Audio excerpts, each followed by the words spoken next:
tell me no, no, no. And they ain't gotta love you, as long as you just love you, you gon' be alright on your own. Straight off the dome. Off the Dome, that's who we are, and that's where we are, ladies and gentlemen. Welcome to the Off the Dome Sports Podcast, your favorite sports podcast for two sports lovers. Sit, give their hot takes. Off the Dome. I am Bryce. And I'm Byron. And we are coming at you live from Radio House Studios, Studio A in Radio House Studios, and live on newrockradio.us. Make sure to check out newrockradio.us 24/7, streaming the best and favorite rock music. We also have newcountryradio.us up and running. Over 1,000 songs in that playlist. If you're a country music fan like I am, you should definitely check it out. Speaking about music, we want to shout out Ezzy for that new intro song, Off the Dome. It's a pretty good song. Give him a check out on Spotify, EZZI, Ezzy. Make sure to check him out. We also want to thank Brignac Mortgage, Sean Brignac, president and CEO of the company. He'll assist you in all your residential investment commercial needs. As far as properties go, great mortgage company, great guy. Check him out on YouTube at Sean Brignac. He also has a website, www.brignacmortgage.com. Thank you again to Sean. Thank you again to Brignac Mortgage for supporting the Off the Dome Sports Podcast and New Rock Radio. If you're looking to sponsor us as well, you can always hit us up on our Facebook page, Off the Dome Sports Podcast, as well as newrockradio.us. We also have a Twitter, _Dome Pod, or send us an email at studio@newrockradio.us, or again, Facebook page, newrockradio.us, if you're looking to sponsor us. Let's get straight into a big game that's happening tomorrow. It's always the best game of the year, whether it's supposed to be close or not. It always is the most anticipated day on a Saturday night in Death Valley. Chance of rain. Never. LSU's taking on Bama. Yeah. I'm so ready. Last time we saw LSU Bama when they were ranked the same, 10 LSU, 6 Bama, Les Miles went through like 2 sods of grass.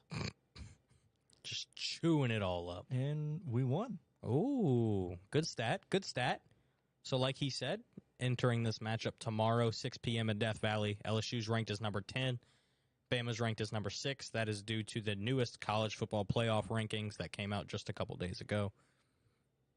10's pretty high for LSU. Yeah. Don't get me wrong. I love us. I go there. I've given them so much money. But 10's a little high. I think it was kind of like a marketing scheme, to be honest with you. Yeah, I think it'll bring it up to get some more views during the game and make it seem like it's a little more competitive, which I think it will be very competitive. Yeah. As of right now, Bama's 13.5-point favorites. Over-under set at 56.5. That's a really big spread, I think. Yeah. Especially for like a big rivalry like this. Like, people know nationwide, it's not just in Louisiana, that LSU-Bama is one of those games that always lives up to the hype. Yeah, I mean, even last year when LSU wasn't very good, we kept it very close. Yeah, we only lost by 6 when we were like 3. We had 3 wins at the time of going in or something like that. Like, we were bad and kept it close. So it's always a really good game. Whether or not it's supposed to be a good game is irrelevant. It usually is.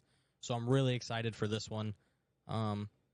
Especially because I feel like, you know, we have a shot this year. I haven't felt that way since the national championship year 3 years ago. I mean, yeah, I agree. Our defense has really stepped up all season.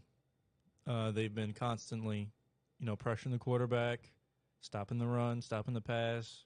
I mean, we've seen points get scored, but overall, I think they've done a really good job. Yeah, I definitely agree. They have their weak points, which every team does, especially Bama. We've seen them play really close to Texas and Texas A&M over the past few weeks. And, last week, or not last week, but 2 weeks ago, they beat Mississippi State by 24. But it was like this weird 24 where it wasn't super convincing. It was kind of like Alabama had to, reach for 30 points.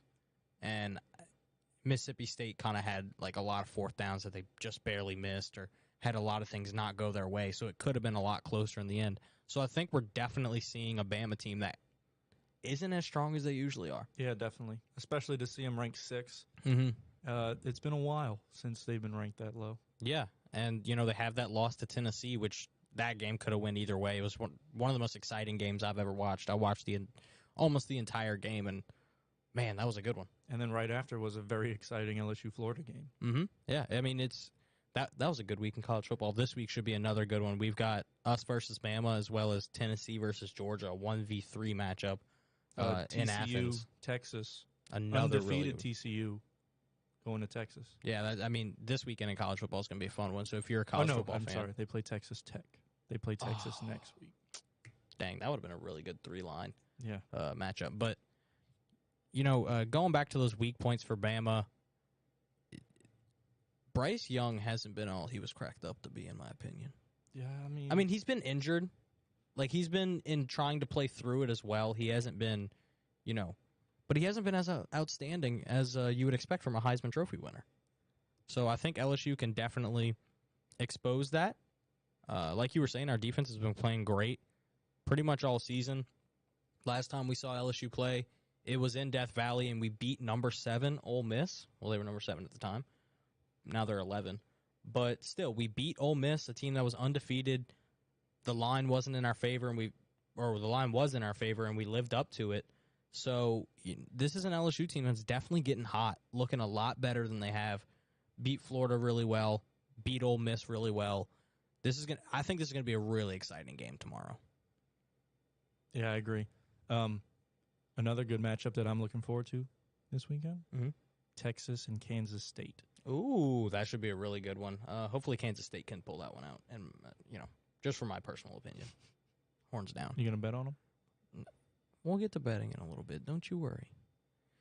But yeah, 6 p.m. in Death Valley. It's gonna be a great atmosphere. Nationwide, it's accepted that a night game in Death Valley is a top 5 atmosphere in all of college sports. Oh, It is. I mean, especially tomorrow when it's going to be completely sold out. LSU fans I saw them today on campus, just random people walking around campus getting ready for the game tomorrow. They're going to be drinking the second they wake up tomorrow. It's going to be loud. It's going to be fun. I'm really looking forward to it. So let's go ahead and get to our keys to winning this game tomorrow. The first one I've got is force Bama into penalties. So an interesting stat here, something we don't see a lot from Alabama, is they commit a lot of penalties this year. So against Tennessee just a few weeks ago, they had 17 penalties against them, which is insane. That is a ton of penalties, and a lot of them came in crunch time. Pass interferences within the 20-yard line, within the fourth quarter. I mean, they were just committing stupid, sloppy penalties. So LSU needs to force them into those, I think. Give them a lot of, give and goes, a lot of double moves on the outside, something that makes that corner try to grab at you or something like that. Jaden Daniels gets it off just in time for the ref to see, hey, that dude's getting held or whatever. Force Bama into those penalties. Yeah, or even we already know it's going to be a scrappy game. Tension's going to be high. If we can get on the good side of those calls, oh yeah, like after the play, unsportsmanlike conduct or unnecessary roughness, got to keep our heads level. That's for sure. If we can stay on that side of those calls, I think they'll rack up a few penalties on Bama. Yeah, I mean, I hope so. And it won't be too much on us, really. Interesting stat for you. Bama is 126th of 131 qualifying teams in penalties this year. They're averaging 8.6 penalties per game. So, if we can, like you and I were just saying, if we can kind of gauge them into a couple of them, might look good for the Tigers as far as penalty yards go. Now, of course, on the flip side of that, we have to make sure we keep our penalties under control. We can't try to match them. Listen, I want to do everything better than Bama tomorrow, except for penalties. Let's not beat them in the penalties. But yeah, if we can force Bama into some mistakes, into some penalties, it'll look good for us. Why don't you go ahead and give us another key, Byron? All right. I'm going to go to the defensive side of the ball. Okay, sweet. Because I like the way our defense is playing.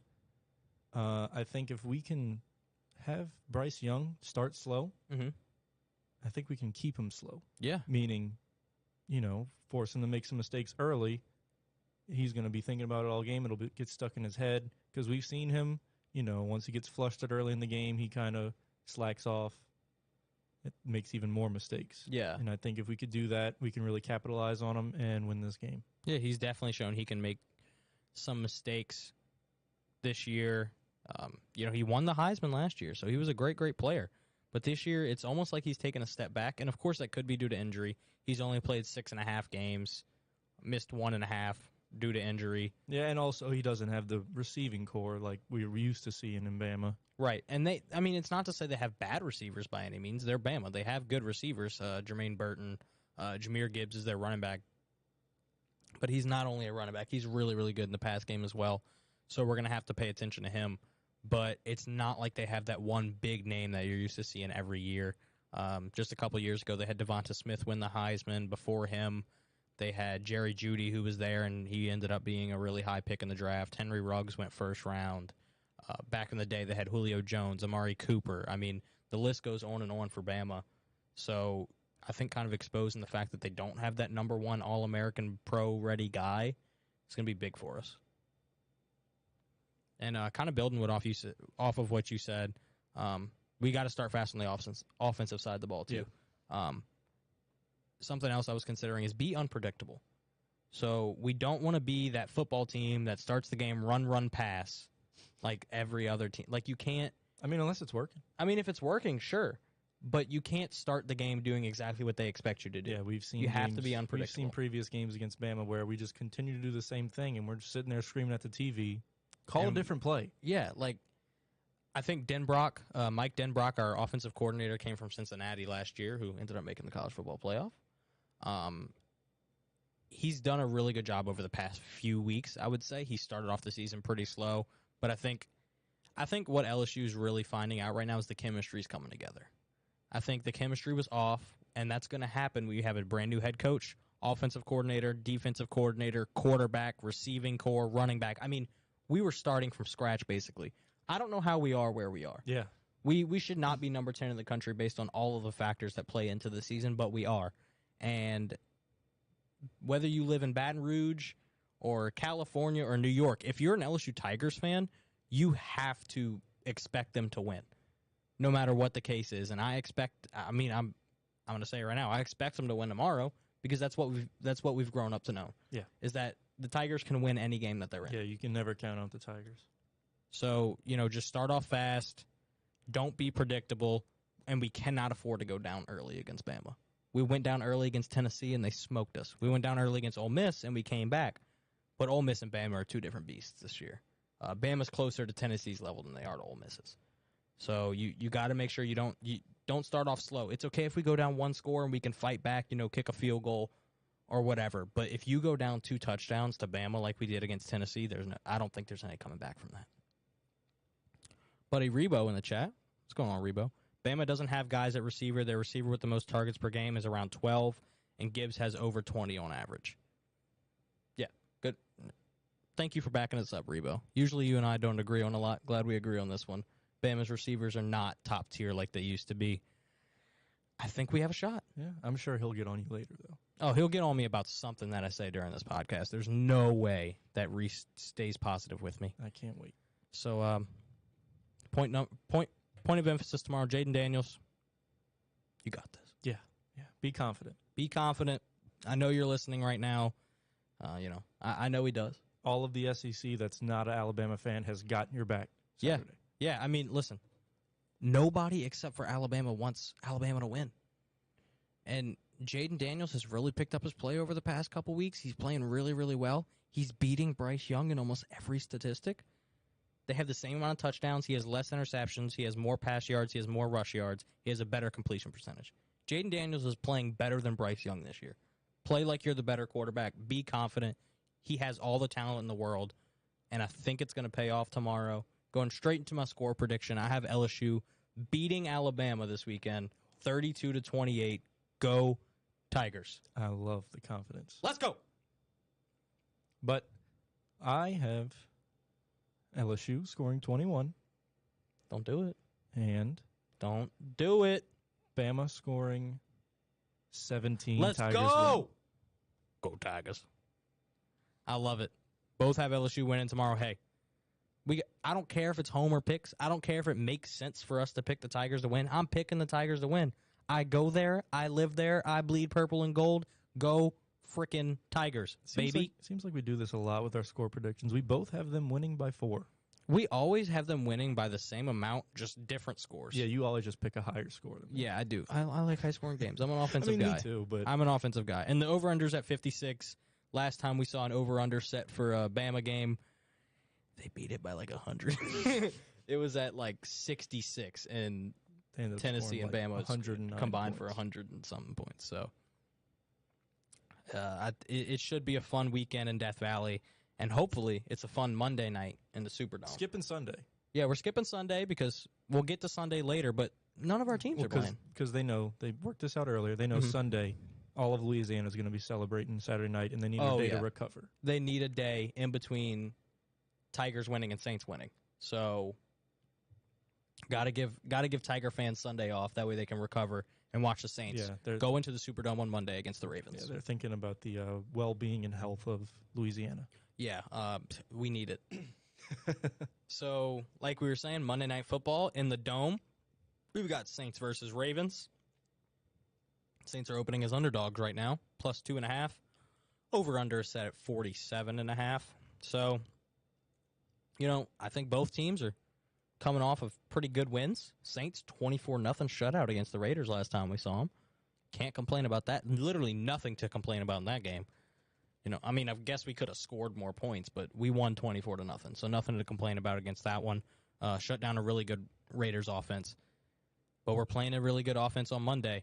We've got Ravens. They're coming in 5-3, 2 wins in a row, beat the Browns and the Bucks. However, both games were close. So I think, the Ravens have definitely shown some room where they can get handed a loss, even though they're pretty hot right now. Yeah, looking at the power rankings right now, they have the Seahawks all the way up at 6. Not the Seahawks, the Ravens all the way up at 6. Mm-hmm. They just moved up 2 spots. But honestly, I think they're starting to fall off. They got injuries. Andrews got hurt. Yeah, he's very questionable for Monday. Like they said they'll know by tomorrow whether he's playing or not, but it doesn't look great for him. And Rashad Bateman's not playing also. Nope, he is out for pretty much the season, I think they said. Very unfortunate for my fantasy team. We'll talk about fantasy later, don't worry. But we as we know, the Saints are also getting hit by the injury bug pretty hard. Oh. But they did move up in the power rankings 4 spots up to 17. Okay. After the shutout against Vegas. Okay. 6 versus 17 doesn't look great for us, but hey, any given Monday. But yeah, like you were saying, that injury bug is killing us. I'm sure everybody has seen it by now. Michael Thomas, after missing 5 weeks in a row, has been put on the injured reserve list, and Dennis Allen said he is not playing for the rest of the year. What? Again. So in the past 3 seasons, Michael Thomas has played 5 games total. After coming off a year where he won Offensive Player of the Year, almost won the Triple Crown for the receiver position in 2019, looked like the most dominant receiver the Saints have ever had, signed him to a huge lucrative deal. Everything was looking up for Michael Thomas. And now, 3 years in a row, he can't play more than 3 games in a season. Like, what? I just don't understand. Yeah. Brian Robinson, running back for the Commanders, gets shot in the leg 4 times. Got shot in the leg. The shot in the leg for a running back. Comes back after 4 games. And then Michael Thomas Turf toe. dislocates his toe. It's put back into place. Has turf toe, as they call it, like you just said, and can't play for an entire frickin' season. Listen, I love the guy. He's a Saint. I have to love him. But I don't love him. Do you have to love a I Saint? don't love him. He's starting to get Jarius Bird, Brandon Andrus Peat. Browner, Andrus Pete. Like, he's starting to get on that level for me. Like, I'm getting very frustrated with seeing Michael Thomas in a Saints jersey. And I don't know if we ever will again, honestly. Do you think he's on the team next year? I mean, with that contract, I think he kind of has to be. And not only that, but what is his trade market? Not Like, does much. anyone want Michael Thomas? I mean, last time we saw him healthy, he was amazing. Yeah, everybody wanted Michael Thomas. But we haven't seen him healthy in 3 years. I don't know what we're doing. I don't know what's going on with this injury bug, man. Yeah. It's biting us. I think we still could get some value out of him because people have seen what he can do when he's healthy. Even at the start of this season, he played very well. So I do think there's still a market out there for teams that need a receiver. I just don't think we'd get exactly what we wanted in return. Yeah. I'm very confused as to what we're going to do with Michael Thomas. With the amount of money he's making, like you said, it's hard for us not to have him next year. But at this point, I would rather us just find a way to get out of the deal and him go thrive somewhere else. Let him be healthy and do well somewhere else. For him, great for him. It hurts me to watch him be hurt. Yeah. I think Green Bay could use him. There's a lot of teams that could use him if he stays healthy. But is he ever going to stay healthy is the question. Yeah. Speaking about staying healthy, we have 6 guys questionable on Monday. It's better than out. It's better than out. So the following list are all questionable. Marshawn Lattimore, Eric McCoy, David Onyemata, Jarvis Landry, Adam Troutman, and P.J. Williams. P.J. Williams was activated off of IR yesterday, was allowed to return to practice. I'd be surprised if he plays, even though he was activated off of IR. I'd probably expect him to, practice yesterday. He practiced in limited fashion today, and then he'll probably be out as a game time decision on Monday, and then pick up full healthy, come back next week. Hopefully we can get Lattimore back. He is a true questionable game time decision. It would be really nice to have him back. Although Alontae Taylor and Paulson Adebo have played really, really well in his place. Yes, definitely. I know you're a big Alontae Taylor guy. We talked about him on the last episode. Very versatile player. Kind of playing that P.J. Williams role right now, where he can play outside, he can play in the slot, he can play the nickel, he can play back deep on safety. He's just a really, really good athlete, and he's showing that right now. Paulson Adebo also taking some steps up. Looked rough in that Cardinals game against DeAndre Hopkins when he was thrust into the number 1 role, but they both looked really good against the Raiders. I mean, we shut them out, so they had to be playing well. Yeah. Devontae Adams had 1 catch for 3 yards. Yeah, definitely can't complain about that. Hopefully Eric McCoy can make his way back. He's a great center, super athletic, plays really, really well, and he's just good at his job. Runs very fast for his size. He is very fast for his size. I remember that play about 2 years ago when he just took off against the Packers. So that was cool. Hopefully Onyemata's back as well. We may see Jarvis Landry back for the first time since Michael Thomas went out too. They went out in the same game. That would be great. Yep. Michael Thomas, 29-year-old receiver, goes out the same time as 32-year-old Jarvis Landry. Somehow one of them makes it back, and the other one doesn't. What are you going to do? Cut Michael Thomas. But, yeah, Jarvis Landry, hopefully we'll see him back. I hope we start getting healthier soon. Would have been a nice time for a bye week right about now to just get us back healthy. Yeah. Unfortunately, we have the latest bye week in the NFL at week 14. But, if we can get these injuries under control and we keep rolling like we did last Sunday, we might be looking pretty good. Andy Dalton seems to be the starter from here on out. And Dog Dogton. He played very efficient against the Raiders. I'm not going to say he played great. I'm not going to say he played bad. He was very efficient. The perfect game manager, some would say. Yeah, and that's what you get when you have a 15-year veteran in the league. Mm-hmm. He knows how to manage a game. He knows how to keep the defense off the field. And that's what he's been doing since he's started. Yep. Taking time off that clock, regardless of the score, regardless of anything. He's letting that defense rest because he knows it's a good defense, and he knows they've got his back if he does make a mistake, unless the defense scores off of his mistake. Yeah, like they did twice against the Cardinals. But yeah, he's, last week obviously kept the mistakes to a minimum. We didn't have a turnover.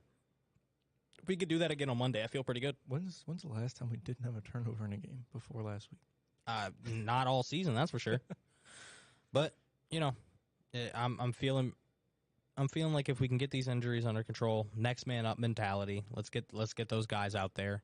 Andy Dalton, if he plays like he did against the Raiders, and Alvin Kamara has a day again like he did against the Raiders, 3 touchdowns, first 3 touchdowns all season, we can beat anybody. I'm feeling like we're starting something here. Yeah. I feel pretty good. Buddy Rebo in the chat, no Andrews, no Bateman. His key to victory is to contain Lamar to only be able to escape up the middle. I like that.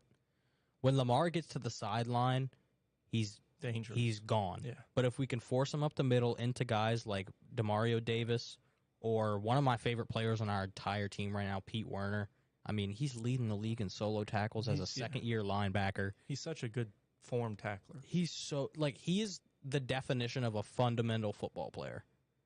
Reminds me of a guy back in Green Bay named A.J. Hawk.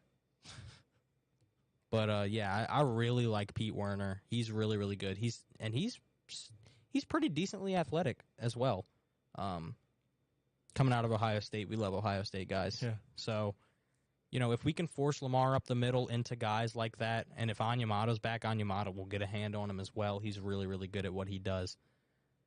We showed that we have a really good rush defense last week, picking back up to where we've been the past few years. So I like that, Reese. Force Lamar up the middle because he's going to run. Yeah. Lamar's the best running quarterback in NFL history, in my opinion. In NFL history, including Michael Vick, including Randall Cunningham. I think Lamar does it better than anyone. So, forcing him into a bad situation, it's a great key. Yeah, we've seen scrambling quarterbacks kind of carve up the Saints' defense in previous years. Yeah. So that's a great key to victory because if we do that, I think we can definitely win this game. However, for my fantasy purposes, playing this lovely man here and his co-owner, Reese, in the chat. Shout out, Reese. I'm hoping to have a good game out of Lamar, but I still want the Saints to win. Yeah. Speaking about the Saints to win, are they going to win on Monday? I believe so. I believe it's going to be a close game. Mm-hmm. Both teams. It gives vibes of a close game. Sure. Monday night, we've seen those be pretty low scoring recently. Even yesterday, the Thursday night game, people thought Eagles would absolutely, destroy the Texans. Of course, they won by 12, but it wasn't a very convincing 12. Yeah, it felt like the Texans were there almost all game. They started off really hot.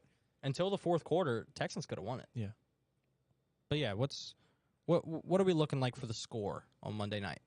Like I said, I think it's going to be a close game. I think both defenses are going to pretty much have to show up. Ravens have a lot of offensive injuries.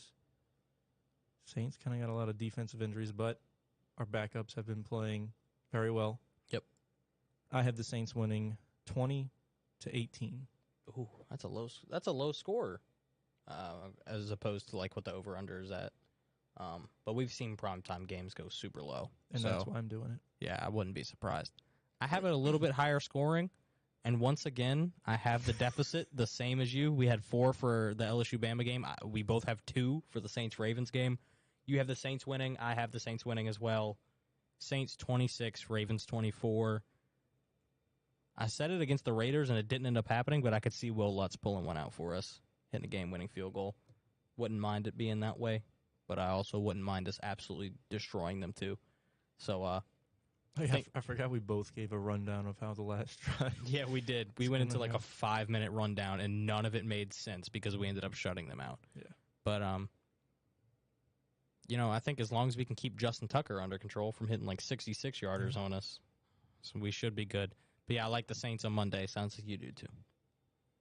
Moving on from football into some baseball that's going on right now. World Series picking up. It's hot. Currently going into Game 6 on Saturday. We both gave predictions before the World Series started of who would win and how many games it would take them. Both of those are already off the table. I had Phillies in 6. I had Astros in 5. And we're going into Game 6 with the Astros up 3-2. So there's no way for the Phillies to win it in 6. There's no way for the Astros to win it in 5. However, the Astros still could end the series on Saturday. If you watch the last game, it's such a good series. Astros threw a no-hitter on Wednesday. Combined no-hitter. I think they're going to finish the series on Saturday. On Saturday, yeah. They have a no-hitter just gives you so much momentum, and it decreases morale for the opposing team by just so much. They're just down, hanging their heads. It'll take a serious bounce back for the Phillies to come back and win 2 games in a row after coming off a no-hitter. Yeah, and it was a no-hitter at an away game for the Astros. They were in Philly, and they threw a no-hitter. So having the momentum of the no-hitter plus having the momentum of coming back home, that's big for Houston. I wouldn't be surprised to see Houston end it on Saturday. I think the Phillies have had an amazing run. Nobody expected them to make it. Nobody really expected them to make it out the first round, and especially out the second round, and then definitely not out the third round. And now they're in the World Series only down by 1 game against a team that everyone expected to be here, basically. Yeah, especially me. Especially you, correct. So, I wouldn't be surprised to see the series end on Saturday. The Phillies have had a great run. Nobody can put them down for what they've done. Nobody expected them to be here. But I love an underdog story. I really hope it goes to Game 7. No matter how it ends, I hope we get a Game 7 because this has been a really good back-and-forth series. I mean, yeah, every game's been back and forth. Philly started off winning, then the Astros won, and it's just been back and forth since. Yeah. So hopefully we can see a Game 7. So I'm hoping the Phillies win on Saturday. But if not, I know it's going to be a good game either way. We've got Zach Wheeler versus Framber Valdez on the mounds. So we'll see how it goes. Are you taking the Astros to end it on Saturday? I am. I'm taking the Phillies to win it, to push it to a Game 7 for no other reason than that's what I want to happen. I really don't care who wins the series. I would like the Phillies to win because of the underdog story, but I'm hoping it goes to a Game 7 just because it's another baseball game. Yeah. Speaking about baseball, I'm currently wearing a jersey. Didn't plan on it tonight. No. But you brought me one because you're that kind of guy. Came in today. Yeah, came in today. I'm such a nice guy. And you know what's hilarious is I was wearing a Boston Red Sox shirt today. Boston Red Sox T-shirt. It's what I've been wearing all day because I love the Red Sox. And you bring me a Boston Red Sox jersey. Not only just a Boston Red Sox. Yeah, and it's an all-star game jersey. It's a really super nice jersey. It's like a charcoal gray with the gold lettering. It looks beautiful. Looks good. Except for when you look at the back. So if you're not a Red Sox fan, you probably don't know who Bob, I don't even know what I'm saying anymore. Bobby from Jimmy Neutron. Bobby Dahlbeck is. If you're not a Red Sox fan, you have no idea who Bobby Dahlbeck is. But I do, and I despise him. He is the worst player on the Red Sox. I think he absolutely stinks. I don't want him to ever play for my team again. So Byron got a jersey. And it's Bobby Dahlbeck. Yeah. I hate it. I told you you're going to hate it and love it at the same time. I do love it because I love the jersey itself. I just wish it was a different player. Well, that's the whole point of this. Yeah, I know that's the whole point of this. It kind of stinks. But, shout out to the Red Sox. They didn't even make it to the playoffs. They better figure something out on the offseason because they stink. I mean, they usually don't. Why are you so against the Red Sox? I'm just saying, they usually don't do a good job in the offseason. No, they usually suck in the offseason. It's okay. The Cubs do, too. Yeah. You saw what happened, 2 years ago? Trading away Chris Bryant, Anthony Rizzo. Yeah, I know all like of our players, pitchers. I know like 2 players on your team at this point. So, All right, moving on from baseball. And don't worry, we'll talk about baseball again next week. World Series should probably be over by then. I think the last game will be on Sunday, even if it gets pushed to a Game 7. Yeah, so I think we'll have to bring on Mr. Lottober. Mr. Lottober will probably be on next week. Talk about the World Series and what big moves might happen this offseason. Ooh. Aaron Judge, where could he go? Trey Turner, what's going to happen with him? A lot of stuff going on in the baseball world. A lot of stuff going on in the basketball world as well. Pels play tonight. They're tipping off any second now, really, playing against the Golden State Warriors. Off the bat, you'd think, oh, man, this is going to be a really close game. But as it turns out, it's probably not going to be. No. So Pelicans are actually favored. What flavor are they? Strawberry. They're actually favored by 10.5 tonight. And you're like, oh my gosh, the defending finals champions, the Warriors, are 10.5-point underdogs against the New Orleans Pelicans. And it's not like they're doing bad this season at all. Well, they're 3-4, and the Pels are 4-3, so they're pretty close. Yeah. However, the Warriors are resting all of their starting 5 because they're on a back-to-back. Don't want to get your starters hurt early in the season or fatigued, anything like that. Plus, they just lost. They did just lose to the Orlando Magic, who had the second worst record in the league at the time of the game. So, but I mean, it kind of goes hand in hand because the Pelicans did just lose to the Lakers. I didn't want to bring it up. Well, we have to. I know, but yeah, the Pelicans just lost to the Lakers. Oh, there. I knew Rebo was going to get in here, but yeah, the Pelicans just lost to the Lakers due to a Matt Ryan buzzer beater.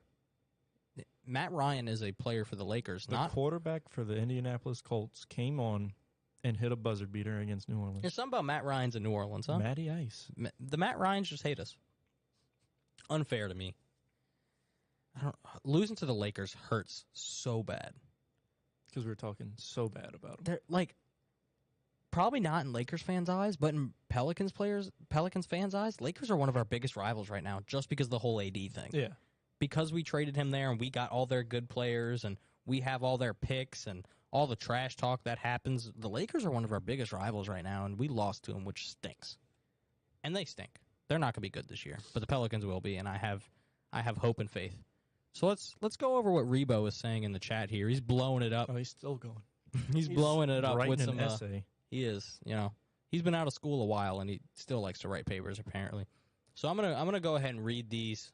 So give me a minute. We're gonna talk about Rebo's thoughts. See what he says about the Pelicans. So You got to read it exactly how it's typed. no, I'm not doing that.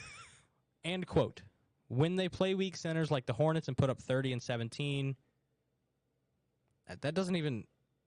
Okay. Rebo's really bad at typing, so I'm going to try to interpret what he said. So basically, his point is that Jonas Valanciunas is one of the most disappointing players on the team this year, probably the most disappointing on the Pelicans this year. We brought him in to be the same type of player as Steven Adams, that bruiser, plays really well in the post, gets rebounds, can score a little bit. And we brought him in thinking he could also stretch the floor more than Steven Adams. It would help out Zion. It would help out BI to slash in. And Reese is saying he hasn't seen him hit a jumper other than that Hornets game where he went for 30 and 17 because the Hornets have a weak center, which is a really good point. I would agree that Jonas has not been as good as he needs to be. Reese and I had a little flare up last week when he was trying to say we need to trade Jonas and Jackson Hayes for Miles Turner, and originally I was very against it. After seeing how Jonas has been and seeing how Miles Turner has been for the Pacers, I would kind of agree now. Miles Turner, very good defensively, very good from the three-point line, which are Jonas Valanciunas' probably two weakest points in his game right now. He also said the Lakers are kind of figuring it out. I mean, yeah, they're definitely Seems like it. They're getting better than they were for sure. No doubt. I'm still liking the under on their wins that I took when the season started at 44.5, but I hate the Lakers, so I hope they don't figure it out. But hopefully Jonas Valanciunas can figure it out. If not, I wouldn't be surprised to see us trade him. We traded Steven Adams to get him. We'll probably trade him to get another white European center, and then just keep the vibes going. We'll trade for Jakob Poeltl, and then we'll trade for whoever another white European center is, Kristaps Porzingis. Like we'll keep it going, just trading our centers, even though we signed them to 2-year contract extensions. Kind of just how the Pelicans been working for the past couple years. What are we looking at over there, Bar? Trying to find the power rankings, but they don't seem to like me. Figures. It's a big night in the NBA tonight. They've got like 12 games going on, so we'll keep you updated on the Pelicans throughout the podcast. Looks like they're tipping off right about now. No score has happened, so we'll see how that game goes. Hoping for the Pels to win tonight, especially against a starting lineup for the Warriors, who is seeing guys like Moses Moody, Jonathan Kuminga, and Anthony Lamb. Do you know who Anthony Lamb is? Yeah, sure. Not Jeremy. Oh. Anthony. You know Anthony Lamb? No. Yeah, me neither. But apparently he's starting for the Warriors tonight. Bet on him for first basket. Yeah, I'm not doing that. So we'll see him start for the Warriors tonight. Pels looks like they have Herb Jones. Yeah, he's an Herb. And Brandon Ingram back tonight as well after being out the past 3 games. So hopefully those guys can show up, show out. Pels have their starting 5 back. Should be a big win for us tonight. Yeah, we kind of need it. I did find the power rankings. We fell 6 spots. Oh, no. We are down to 13 right now. Oh, right I hate behind the San Antonio Spurs. Rebo asked us the other day in our group chat, hey, what's one hot take on this NBA season so far? And I said, hey, I think the Spurs aren't fake. They're winning a lot of games they shouldn't be winning. Greg Popovich is that dude. Greg Popovich is the Bill Belichick of the NBA. He's winning. He's willing that team to win. And Keldon Johnson has been great for the Spurs this year. So, I'm not surprised to see the Spurs doing a little bit better than expected. But shout out to the Pels, top half of the league. Yeah, and some of the biggest moves so far. The Warriors fell 15 spots. Gee, they are now 28th. 28th out of 30, huh? And the 76ers went up 10 spots. Oh, good for them. At 14, right behind the Pels. I had them the number 1 seed in the East, so I hope they kind of continue on that upward trajectory to make me not look super dumb. Who's number 1 in the league right now? It's still the Bucks. Figures. 7-0. Yep. And then following them is the Cavs, then the Suns, and the Jazz, Celtics, Blazers, Raptors, Mavs, Grizzlies, Hawks is the top 10. Sweet. Yeah, it's a really good NBA season so far. If you're not a basketball fan, it's time to get into it. I'm really starting to enjoy basketball more the past couple of years now that the Pelicans are good. And I'm really enjoying the NBA. But let's get back to the NFL for a minute. This is our favorite segment that we do, B&B's Bets of the Weekend. We've got them coming at you. First of all, we always do our road dog. Let's hit it with the road dog. If you don't know what a road dog is, underdog on the road in the NFL. Booyah. Who's your road dog, Byron? Okay. So bear with me on this one. Bearing. Not Chicago, though. I took the Titans, who are 12.5-point underdogs That's a huge line. against the Chiefs That makes sense. in Kansas City. Yeah. I don't by any means think the Titans are going to win this game, but I think they can keep it within 12.5. They're hot. They've been winning games recently. Derrick Yep. Henry has looked amazing. He put up 50 fantasy points last week. Rushed for over 200 yards and 2 touchdowns. And nobody bats an eye. That's what's crazy about Derrick Henry. And I think if he can play like that against this Kansas City defense, who's not great. No. They've taken a step up, but they're still not great. Yeah, not great, especially in the run game. Mm-hmm. I think the Titans can keep this one close. Definitely but keep like it within I said, 12. I don't think they can win this game. Patrick Mahomes is a whole different animal, Mm-hmm. especially when he's at home. For sure. And they're coming off of a bye. They got rest. Yep. They had time to game plan. No, I mean, I like it. But I do see them keeping it within 12.5 for minus 110. No, I like that. Yeah, clarifying that your road dog doesn't mean they're going to win. They're just going to beat the spread. Yeah. I like that. Yeah, I have no problem with that. Titans are hot. Derrick Henry's hot. Mike Vrabel's one of the best coaches in the league. He finds ways to win games that he shouldn't. They were the number 1 seed last year. He won Coach of the Year, and he's up for the running again. He's He'd just also- really, really good at what he does. He'd also be a great wrestler. He would. I think if there was a Royal Rumble between the 32 head coaches, Mike Vrabel would win. It would be him and Dan Campbell at the end. Yeah. I don't know why I brought that up. I just think I think it's funny. But yeah, I really like Mike Vrabel. Shout out to Bussin' with the Boys, one of my favorite podcasts. But my road dog, I have the Seahawks. They're 1.5-point underdogs on the road against the Cardinals. Makes no sense to me why they're underdogs. They're 5-3. Cardinals are, I'm pretty sure the Cardinals are like 3-5 or 4-4, 4-5, something like that. The Seahawks are high right now. Geno Smith is playing great. Kenneth Walker is really showing why he was so good. He looks fantastic. Rookie running back out of Michigan State. So I don't know why the Seahawks are underdogs, and to me that just speaks why I should take them. So I'll take the Seahawks. Yeah, I mean, the Seahawks are at the top of the NFC West at 5-3. Then it's the Niners at 4-4. Then it's the Rams at 3-4. And then it's the Cardinals at 3-5. See, that makes no sense to me as why the Cardinals would be favored. I know they're home, but like, give me the Seahawks to win this game. Continue on their hot streak. They're overperforming, and they might as well keep doing it. So, this episode of Off the Dome, I wanted to do something fun. I want to do something different than we normally do. Probably going to be a little longer. It is going to be a little bit longer, but I think it's going to be worth it. So we're kind of at that halfway point in the NFL season. Trade deadline just passed. We saw a bunch of trades happen. My boy, T.J. Hawkinson, went to the Vikings.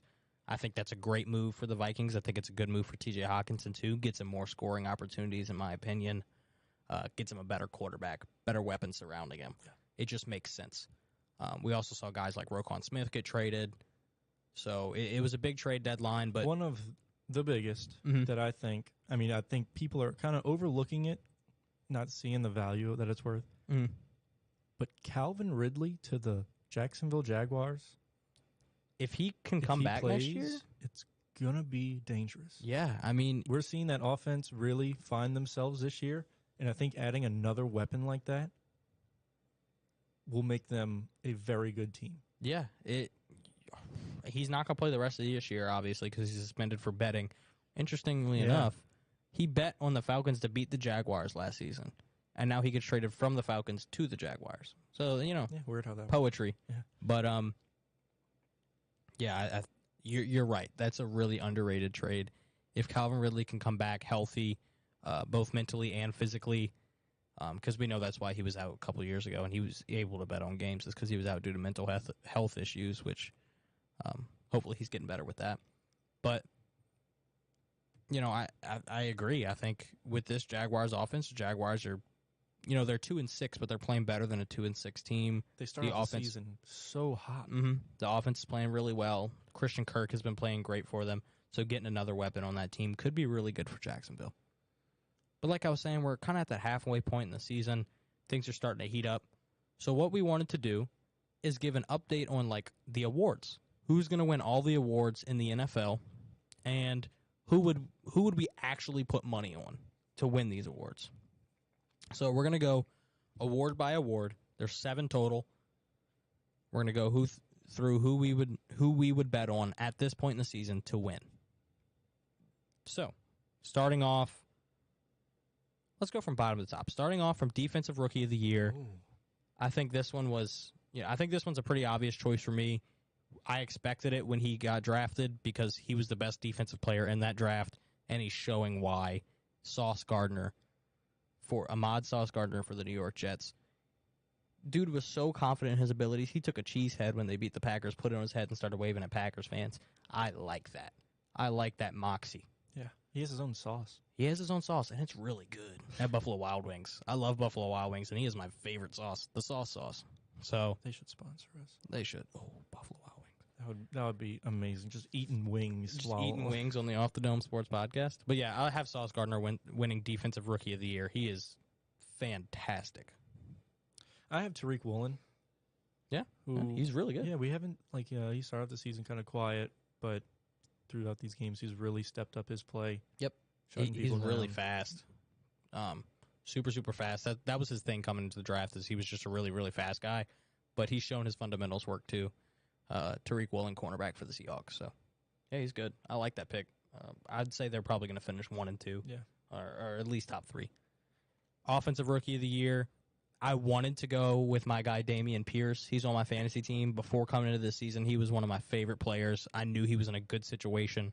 I liked him in the draft. I was kind of hoping the Saints would get him to be our running back 2, kind of in the later rounds. But he ended up going to the Houston Texans, and he's playing well. But I've got the guy the Saints did get. I've got Chris Olave winning Rookie of the Year on the offensive side of the ball. Michael Thomas is out. Jarvis Landry has been out. Chris Olave has been playing really, really well in that stead. And he's kind of our number 1 receiver now. Even when Jarvis comes back, he's still the number 1 receiver. So when you're the number 1 receiver on a team that is picking up heat, the quarterback's going to throw for over 200 yards a game. You might get 70 of those. If you keep on putting up 70 yards and a touchdown every game, he's probably going to win Rookie of the Year. I think he's 3rd in the odds right now. Yeah, he is. But I think he's going to perform well. He's been playing really well this season. So give me Chris Olave. Call me a homer, but I don't care. See, mine's kind of a toss-up between 2 people, both of them being running backs. One of them, as you said, Dameon Pierce, who is just playing so good. Had 139 rushing yards last night. And only 13 fantasy points. I don't want to talk about it. We need to fix the scoring in that league. But we've seen, this young rookie be able to put up numbers like that consistently. Mm-hmm. And that's why I'm taking him to be my offensive rookie of the year. But on the same side, Seattle, Kenneth Walker. He's been playing really well. Has been playing so good since Rashad Penny's been hurt. Mm-hmm. He's had to step up in a big way, and he's done it. He even made his way into my fantasy team, and he's been starting for 3 weeks, putting up about 30 points a week. Yeah, I mean, Kenneth Walker and Dameon Pierce are the number 1 and 2 betting favorites to win for a good reason. They're really, really good. But I'm taking Chris Olave just because I think he's showing he's the best receiver in a really good receiver class this past year. Yeah, I think if the Saints turn around and continue winning, I think he might move up. Looks. Yeah. Might move up to the one. Give us your spot. coach of the year, Byron. I have a man who has turned around a franchise completely, even though it's only halfway through. The Giants are 6-2. Yeah. They're hot, man. They're way better than I was expecting 6 wins on the season. and here they are at 6-2. So I'm taking Brian Daboll, It's a great bet.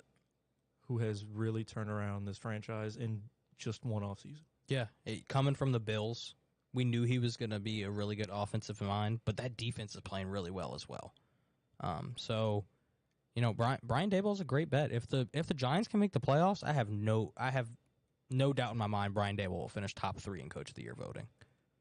But I have the guy who's leading the only undefeated team in the NFL, Dog. Nick Sirianni. I mean, 15 wins. I mean, he said it before the year. You know, he's raising a bunch of dogs. You know, dogs don't care about where they are or what they're doing. They'll go in a parking lot and pee and poo. Okay? Nick Sirianni is one of the most eccentric coaches, but also one of the best coaches. I think players really love him. Yeah. He's just a good guy. He's super competitive, and he sounds stupid, but he's really smart. Yeah, and we've seen this trend recently of younger guys Younger offensive-minded coaches. coming in, and you know, we're used to seeing like older guys who kind of, you know, show their leadership over these guys and kind of like, you know, force them to do this and that. But these younger guys who are coming in and almost becoming their friends. Yeah, we were talking about it last time. I mean, guys like Sean McVay, Mike McDaniel, Kyle Shanahan, young offensive-minded guys who come in and they care about what their players think. They're not like, oh, I'm going to tell you what to do because I'm the coach and I can do that. They're like, what do you think can make us better? And I think that's the way Nick Sirianni is. It sounds like him and Jalen Hurts get along really, really well, which Jalen Hurts has completely stepped up this season. We'll get to him in a minute, trust me. Yeah, I like this Eagles team. I liked them before. I had them go into the Super Bowl when we did our Super Bowl predictions. I like them, and they're the only undefeated team. So Nick Sirianni's the favorite to win, and there's a reason for it. Moving on to comeback player of the year, I think there's only 2 options, and we've each got one of them. Who's your guy? Geno Smith. Makes sense. You know, he's been a backup for forever now. Played like 2 or 3 games last year when Russ was out. Yeah, everyone counted him out. I mean, like, even before he was named the starter. Like, everyone's like, oh, you know, Geno will be the backup, no doubt. Mm-hmm. It'll be Drew Lock starting. Yep. Geno wins the job. Geno won the job, and everybody was like, oh, yeah, he's probably a little bit better, but Seahawks are still going to be bad. Stink for Stroud. That's what was going around on Twitter. Seahawks Stink for are Stroud. 5-3 in one of the most high-scoring offensive we've seen in a while. Yeah, I mean the Seahawks are playing really well, and a lot of that is due to Geno Smith. I mean, through the first 4 weeks, he was the most accurate quarterback in NFL history, throwing 79% completion percentage. So I have no reason to doubt your pick of comeback player of the year, other than my guy Saquon Barkley. I think Geno Smith is a great pick as far as like that storyline you really like, from where he started off his career bad and then went down this rabbit hole playing backup veteran for years, and now he's coming out and he's looking great. I love that story. I have no problem with Geno Smith. I think he's a really good player. But I have Saquon Barkley because typically this comes down to injuries. Saquon Barkley has been kind of in that Michael Thomas role the past 2 years where he's been injured, hasn't been able to play a lot. And this year he burst back onto the scene, and we're seeing the best version of Saquon we've ever seen. So I think he'll win it because, he's also on a team that's overperforming. Giants are 6-2, like you said, with Brian Daboll. So I think Saquon will win it, but it's a toss-up between Saquon and Geno. Yeah. The only award we agree on is Defensive Player of the Year. Because I don't think it's really close. I don't think it's close. This guy's like minus 260 or something. Like he is odds-on favorite because he's playing on a top 5 defense in football, and he's the best player on that defense, Micah Parsons. Yeah. Even last year, he came into the league. Won Rookie of the Year last year. And shook it up immediately. Yeah, he's so good. I thought he was really, really good coming out of college. I didn't like the fact that they were only using him on the edge. They've included him on every level of the defense, and he's doing exactly what I thought he would do and dominating. Micah Parsons is so good. Looked great coming out of Penn State, and now he's really good for the Cowboys. He is the NFL's version of Harold Perkins. I love Harold Perkins, too. LSU linebacker who is basically Micah Parsons Jr. Rebo said that's a big trend in the NBA as well. You can see coaches taking the vet role in the locker room. Yeah, absolutely. When we were talking about Coach of the Year, talking about Nick Sirianni kind of being the friend of the players. Willie Green's doing the same thing for the Pels right now. He's not that much older than the players. Like him and Garrett Temple are probably like 5 years apart at this point. Willie Green is he's a great players coach. He's really, really good. I love Willie Green in our locker room. Going back to basketball for just a second. So, yeah, Reese is right. Seeing coaches take on kind of almost like a veteran role rather than a coach role. I haven't heard you say those words in a very long time. What words? Reese is right. Well, because usually he's not. Offensive Player of the Year and MVP are the two biggest awards every year, and we've got the same two guys, just flipped. Yeah. So we'll talk about Offensive Player of the Year first. I've got Jalen Hurts. I love Jalen Hurts, have loved Jalen Hurts ever since he was at Oklahoma. Clip. I've loved Jalen Hurts ever since he was at Oklahoma. Before that draft, he was with Joe Burrow and them, and I was like, he's going to be in the top 2 quarterback in this draft, and everybody called me crazy. I have the receipts, too. I'm not just making this up. I have the receipts saying I think Jalen Hurts is going to be better than, like he was getting comped to, like, Dak Prescott. I'm like, he's better than Dak Prescott. He is, like, he can reach the same level as prime Russell Wilson to me. And we're seeing it right now. He's great on the ground. He's great through the air. He's improving every year. He's taking Josh Allen level of steps. And speaking about Josh Allen, that's who you have. Yeah, I have. When I looked at these two, it came down to basically which team I think is better.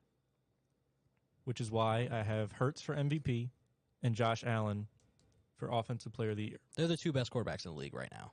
And They're having the two best seasons. Let's put it that way. What we've seen in years past, where two quarterbacks are battling for these two spots, and they tend to give the MVP, the bigger one, to the team that did better. Yeah. Which is why I have Jalen Hurts winning MVP and Josh Allen winning Offensive Player of the Year. That's 100% fair. I think they'll probably end the season with the same record. Like, in my eyes, I think they're both going to finish 15-2. I think the Eagles will probably lose 2 games towards the end of the season because they'll have already locked up the first seed and won't worry about winning games. Yeah, Same thing with the Bills. I think the Bills will probably, end up winning the AFC in the second to last week after they win, and then they'll sit all their starters in week 2. So they'll probably finish with the same record. I think in the end, though, Josh Allen's going to have a little bit better statistics just because he is a little bit more dynamic as a player. So that's why I have him winning MVP with Jalen Hurts as Offensive Player of the Year. But I could see them going either way. Yeah, either way. I think we don't agree on almost any of the picks, but we can see the other person's point. So yeah, that's kind of our bets for who's going to win each award. I picked a lot of favorites, and I know that isn't typically something that I do, but it just makes sense to me. And I went ahead and put them into a parlay just for fun. Odds are at plus 39,077. $5 to win $1,960 if all those awards hit. So, I'm hoping for it. Would be nice if I win almost $2,000, but I doubt it. I'm sure some of your picks will hit. Some of my picks will hit. Combined, I think we go 7 for 7. Oh, yeah. Moving on to another segment we do, Fantasy 5, where we talk about fantasy football for 5 or more minutes. This one's probably going to be a little bit less just because we're going over that 8 o'clock mark here, but I hope everybody who's listening is having a good time enjoying what we're saying. Fantasy 5. We play each other this week in our league of record, like we mentioned.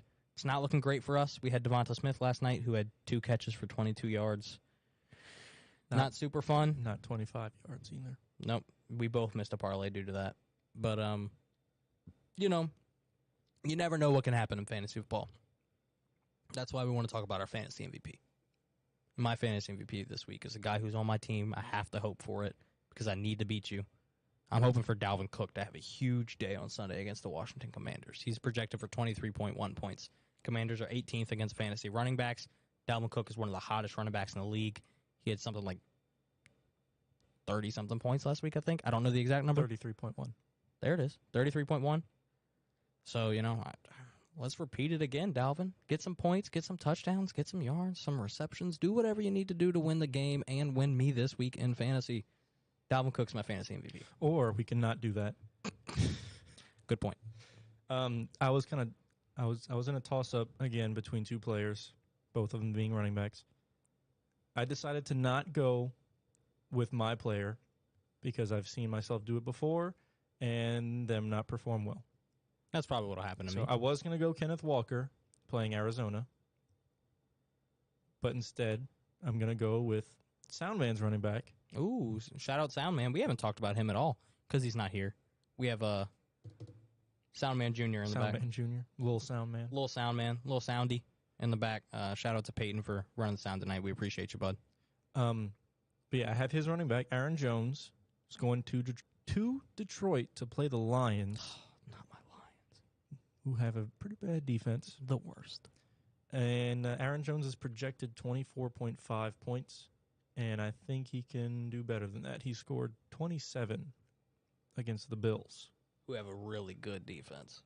So yeah, I mean it makes sense. I can't blame you on there. And hopefully for Soundman that hits. I played him last week. I'm playing you this week. So, he can do as well as he wants now. I wish he wouldn't have done well last week because he beat me. But it's fine. He did well because of two players. A.J. Brown and Jalen Hurts, who combined for 80 of his 150 points.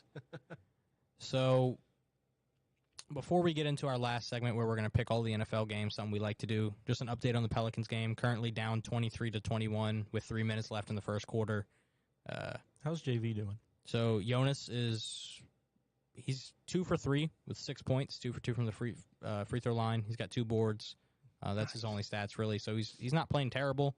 He's got 6 of our 21 points. He's doing his job. The only guy who's not playing well right now is C.J. McCollum. He's 0 for 4 from the field.